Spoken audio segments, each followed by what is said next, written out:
About the author. Alfred Adler, an Austrian psychiatrist and a pioneer of humanistic psychology, served as a visiting professor at Columbia University in the United States. He is also the founder of individual psychology and holds a significant position in the academic world. His notable works include The Neurotic Constitution, Understanding Human Nature, and What Life Could Mean to You. These works transformed Freudian theory, shifting psychoanalysis from a biologically oriented ID to a socially and culturally oriented ego psychology, contributing significantly to the development of Western psychology. About this book. Insight into Human Nature, part of the Alfred Adler Psychology Classic series, was first published in 1918 and has gained popularity among psychology enthusiasts. This book is one of Alfred Adler's works that elucidate the principles of individual psychology. It serves both as an authoritative academic psychology work and a reader-friendly popular science book. The book is of moderate length and is divided into two major sections: Human Behavior and the Science of Personality.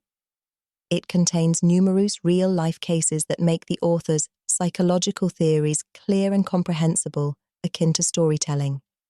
Readers can empathize with these cases as if their own inner selves are being unveiled layer by layer. Core content. In this book, Adler initially presents the basis of human behavior and then analyzes the impact of childhood experiences on one's worldview and personality. Adler believes that the way individuals cope with difficulties and problem-solving during childhood will determine their adult behavioral patterns. It is possible to deduce a person's inner desires by analyzing their memories, dreams, and hallucinations, thus explaining the motivations behind their behavioral patterns. Behavior patterns should align with societal rules as much as possible, and deviating from these rules can lead to unhappiness. Preface. Hello, welcome to our daily audiobook session. In today's session, I will bring you the essence of the book, Alfred Adler Psychology Classic Series, Insight into Human Nature. I will take time to share with you the core ideas, how we can navigate the maze of human nature and improve our interactions with others. The term human nature is something everyone has their own understanding of, especially when we face life-changing events. We tend to develop a deeper insight into human nature. So, what exactly is human nature? We can understand it as the inherent nature of people, hidden beneath every expression and action. By mastering the right methods, we can observe the hidden aspects of human nature in a person's daily behavior details. Those behaviors that we couldn't comprehend before can be understood by analyzing human nature, revealing the truth behind them. For ourselves, understanding the methods of insight into human nature allows us to have a clearer understanding of our own inner selves and guides us on how to interact with others. When we face immense pressure or encounter minor mental issues, we can utilize the principles in this book to analyze ourselves and find a way out. So, who was the first to propose the concept of insight into human nature? You might not have heard of this person before. His name is Alfred Adler. He was an expert in the field of individual psychology from Austria and served as a visiting professor at Columbia University in the United States. Adler was a highly significant figure in the field of psychology. His teacher was the renowned author of The Interpretation of Dreams, Sigmund Freud. Adler believed that not only psychologists but also every individual has the qualification to study psychology. This responsibility extends not only to oneself, but also to society as a whole. The purpose of psychology is to ensure people lead happy lives, not limited to academic research. Adler established individual psychology, oriented towards self-study, making him the founder of individual psychology. This book is his authoritative work to elaborate on the viewpoints of individual psychology. Let's briefly introduce what the self is, which will help us understand Adler's perspectives on individual psychology. The concepts of ID, ego, and superego were first proposed by Freud and constitute the three major components of the mind. In simple terms, the id represents a person's deep desires, the ego handles real-world matters, and the superego is akin to conscience and moral judgment. Let's consider a simple example. When someone speaks disrespectfully to you, your initial reaction might be anger, wanting to retaliate, or even having violent thoughts. These primitive impulses come from the id. However, when you consider the social, moral, and legal risks involved in such actions, the superego comes into play. The ego is responsible for coordinating these conflicting voices in your mind, leading you to suppress your anger and resolve the issue in a civilized and polite manner. However, Freud became obsessed with studying sexual instincts, attributing many human behaviors and psychological phenomena to sexual repression. Adler couldn't agree with this perspective, leading to a parting of ways with his teacher.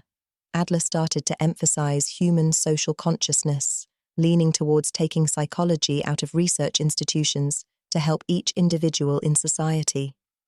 Having introduced the author and the basic information about the book, let's move on to the specific content of the book. I will share the essence of this book through 3 aspects. First, let's discuss what human nature is.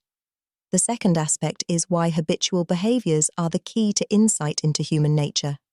The third aspect focuses on how human personality is formed and categorized, and how we should adjust our personalities in life. Part 1. Let's start by discussing what human nature is.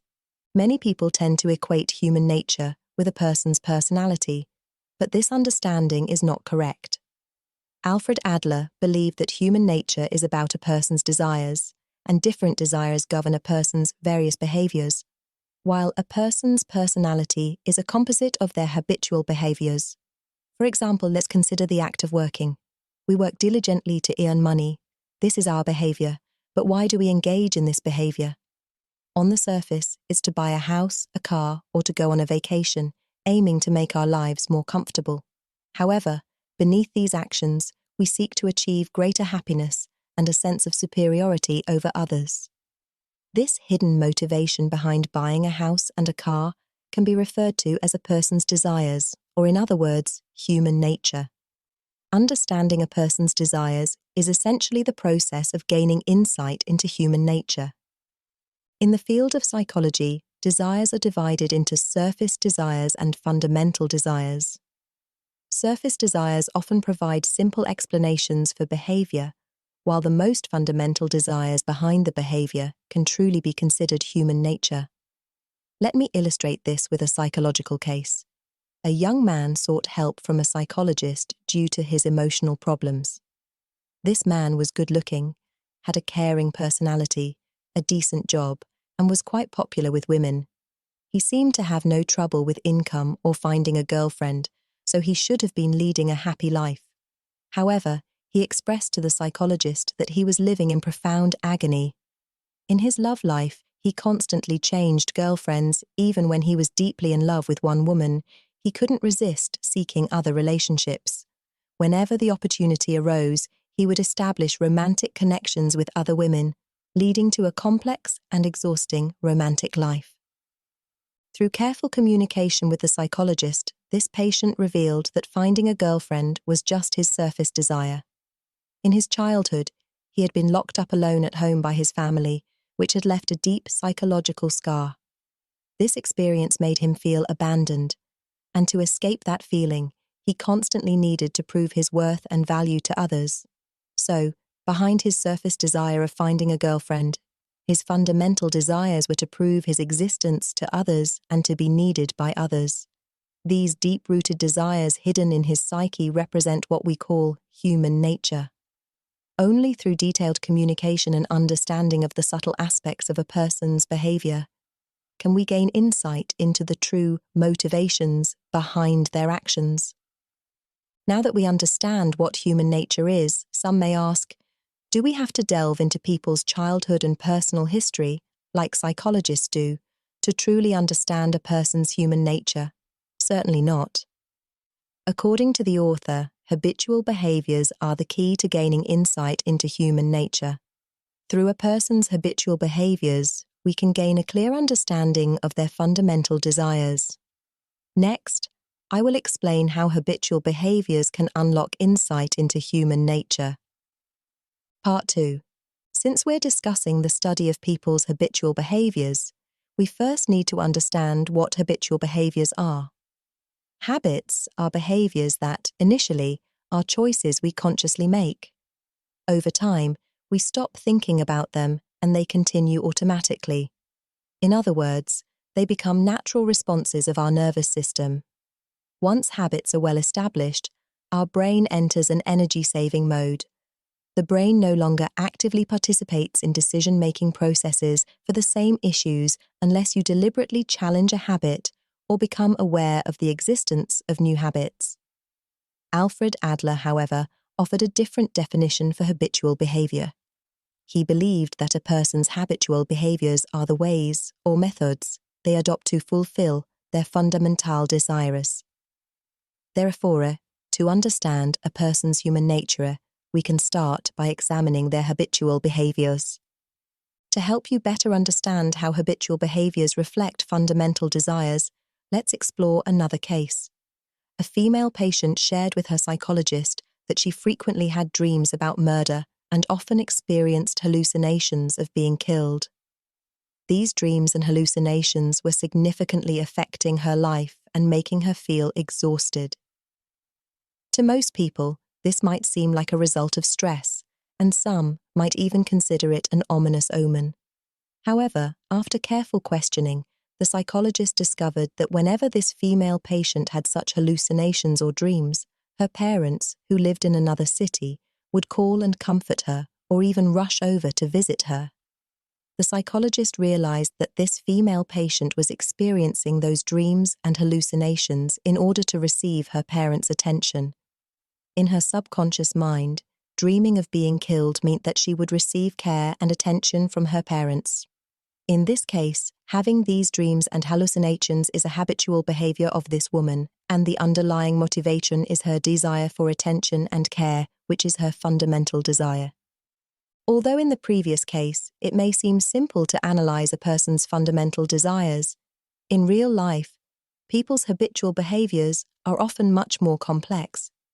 The reason we find it challenging to understand a person's human nature in real life is because we are often blinded by these complex habitual behaviors. So, why are people's habitual behaviors so complex? This complexity is a result of each person's unique upbringing. Some people grow up in normal, stable families, and when they seek their parents' attention, they tend to adopt a relatively straightforward approach. However, individuals like the woman mentioned earlier must have encountered some obstacles or challenges during their upbringing, leading them to express their fundamental desires in a different, unique manner.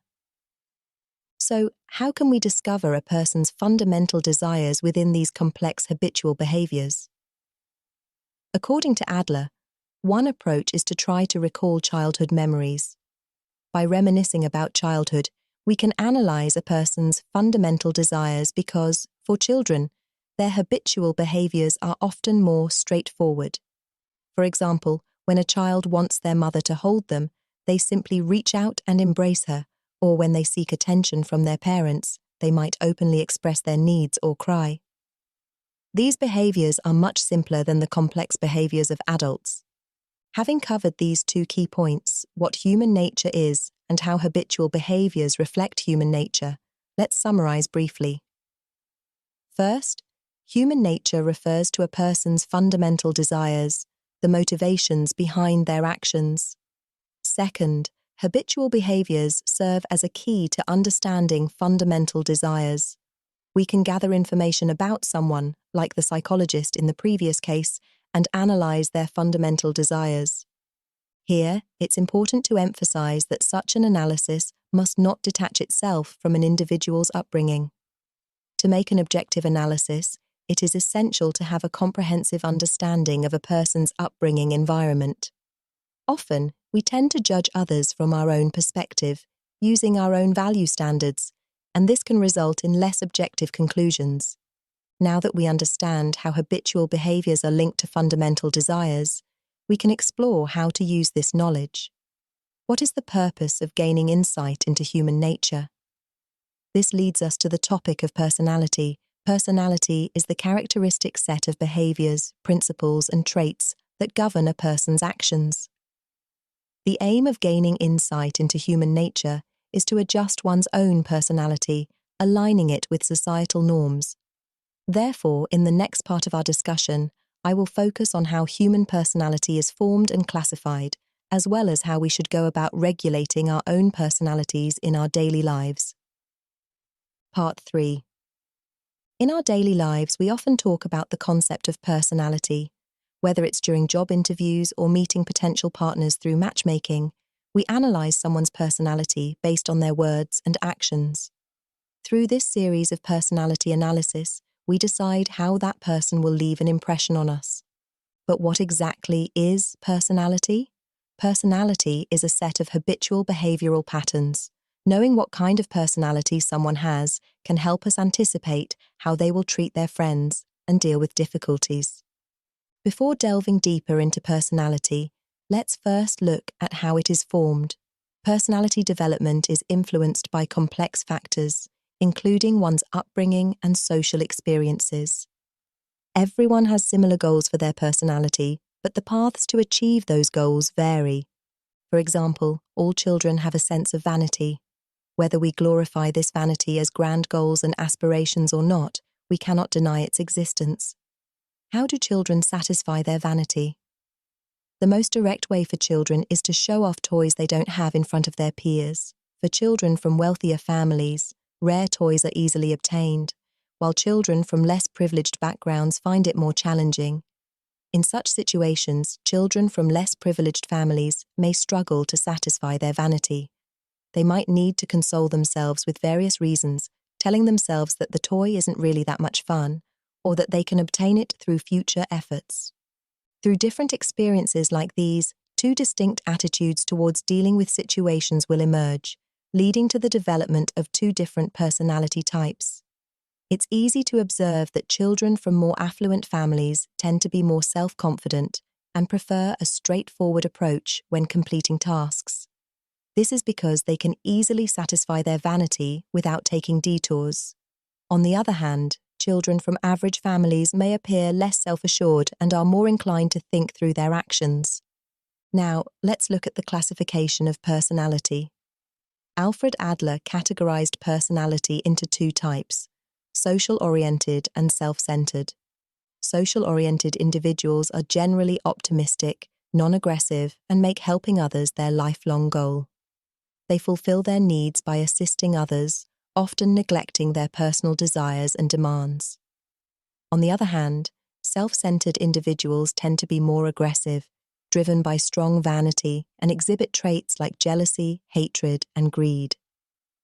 Self-centered individuals prioritize their interests and personal gain in their decision-making.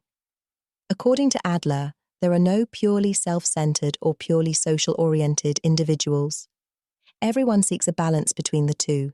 Being excessively self-centered can lead to disconnection from reality and isolation, while excessive selflessness and compliance can also lead to extreme life situations. So, how can we maintain a balance between our social-oriented and self-centered aspects of personality? Let's take marriage as an example. Many conflicts in marriages are attributed to incompatible personalities. It's either because one partner is too self-centered, disregarding the other's feelings, or one is overly selfless, indirectly nurturing the self-centeredness of the other. This imbalance in personalities can lead to a lack of basic respect between spouses. Imagine a scenario where a husband walks on a freshly cleaned floor with muddy shoes without expressing gratitude to his wife. This kind of behavior indicates an imbalance in personalities. Therefore, in our interactions with others, it's essential to maintain a balance in our personalities, considering both our interests and the feelings and interests of others, in order to avoid conflicts and disputes. According to Adler, personality tends to lean towards extremes as a result of a few unsatisfactory incidents. If unbalanced personalities are not corrected, individuals may experience significant unhappiness. For example, a person who steals money due to financial hardships and ends up in prison might not reflect on the wrongful act, but rather take pride in the punishment, perceiving it as unfair treatment by fate. They might adopt a hostile attitude towards the world, viewing everything and everyone as hostile forces aiming to harm them.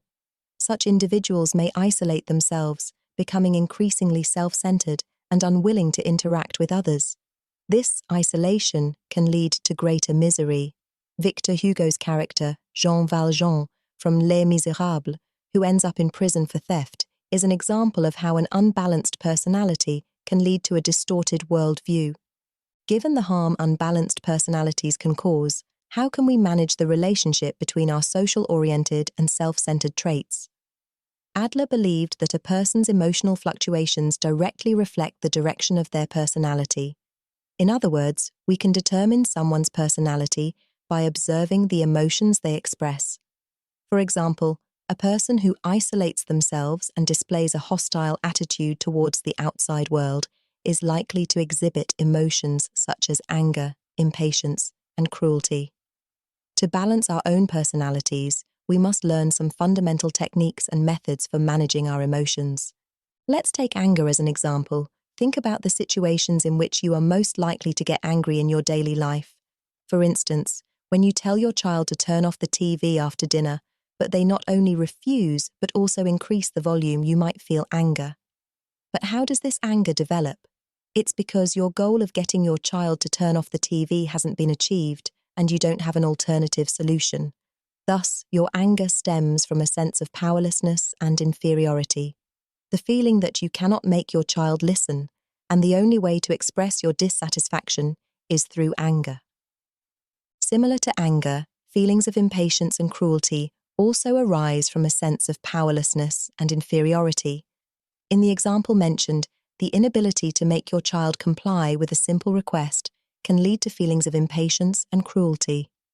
However, if you are determined and patient, you can learn from this frustration and find alternative solutions to the problem, rather than succumbing to a feeling of powerlessness and anger. Through experience and accumulation of knowledge, you will become more adept at dealing with your child and others, improving your life by gaining insight into human nature. In conclusion, it's essential to understand that we are not professional psychologists, and our analysis of personality is often based on limited knowledge and experience. Therefore, we should refrain from making judgments or attempting to change others. Everyone's personality is shaped by complex environmental factors, and we lack the necessity and authority to pass judgment. The ultimate goal of understanding how to gain insight into human nature is to improve our own behavior, engage in self-regulation, and align our personality with societal norms, making us more optimistic, resilient, and harmonious. Summary. To recap the content of this book, the first point we discussed is the meaning of human nature, which is the fundamental drive of a person. The process of exploring a person's fundamental drive is the process of gaining insight into their human nature. In the second part of the book, we shared that behavioral habits are the key to gaining insight into human nature. Behavioral habits refer to the actions people take to fulfill their fundamental drives. Adult behavioral habits are more complex, while children's habits are simpler. When analyzing a person's fundamental drive, it's important to gather their childhood memories whenever possible. In the third part of the book, we discussed how a person's personality is formed. Personality refers to the characteristics of behavioral habits, and it can be categorized into self-centered and socially oriented personality types. The goal of gaining insight into human nature is to adjust our own personality to align with societal norms, avoiding extremes of self-centeredness or excessive social orientation. Additionally, when facing life's challenges, it's important to remain calm, develop resilience, and cultivate an optimistic personality, thus preventing the emergence of anger, impatience, and other negative emotions.